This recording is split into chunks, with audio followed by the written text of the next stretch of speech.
RK music presents.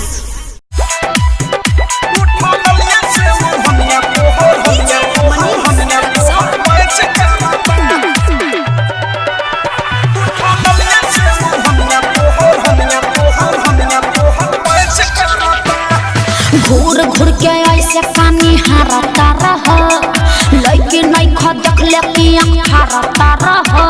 अरे तोरा लेखा नहीं देखले हो। घूर घूर के ऐसे पानी हारता रह, लइके नहीं खा देखले कि हारता रह। रूपा बा हमार काया टच करता। ए सुना ना, उठा ललिया से ओढ़निया तोहर मैच करता।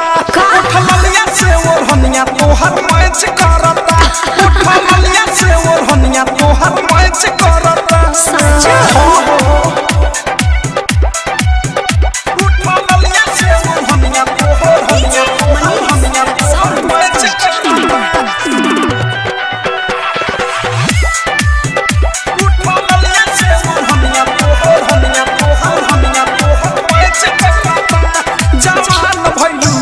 तोर डिमांड बढ़ता। अरे सोनामा के पानी जैसे पानी चढ़ता। अरे त का दिक्कत बा के गइल होगा फेंक नाही कुछ अभी कांच बानी कहली। फेरा में जब पड़ो ना त मोतिया बिना ढाली। दिला बसा दिन बना ही कांच करता। लागत कि जान लेके रहब। उठा ललिया से ओढ़निया तोहर मैच करता। उठा ललिया से ओढ़निया तोहर मैच करता।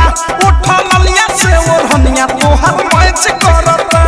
अरे ठीक है बा उठा ललिया से ओढ़निया तोहर मैच करता। डायमंड रिकॉर्डिंग स्टूडियो छाना मैच करता। सोचता रुकती तू अलता चला हो। लाभ वाला लेसन के पढ़ाई कला हो। देखा आलतू फालतू बात मत बोला। तोहरा के देख के छटक जाता। देवी अवर फेस फेस देखे चलल अच्छा। बीक के विशाल बच्चा चले से तू बच्चा। अनुराग बदसाह नहीं बच करता। अरे गजबे के मैच करता। उठा ललिया से ओढ़निया तोहर मैच करता। उठा ललिया से ओढ़निया तोहर मैच करता। उठा ललिया से ओढ़निया तोहर मैच करता।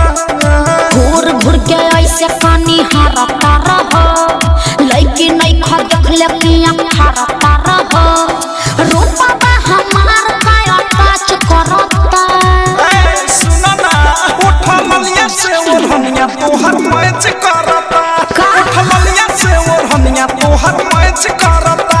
उठा ललिया से ओढ़निया तोहर मैच करता। चला कुछ भी बोलते हो। सच तो कह रहे हैं। RK music presents.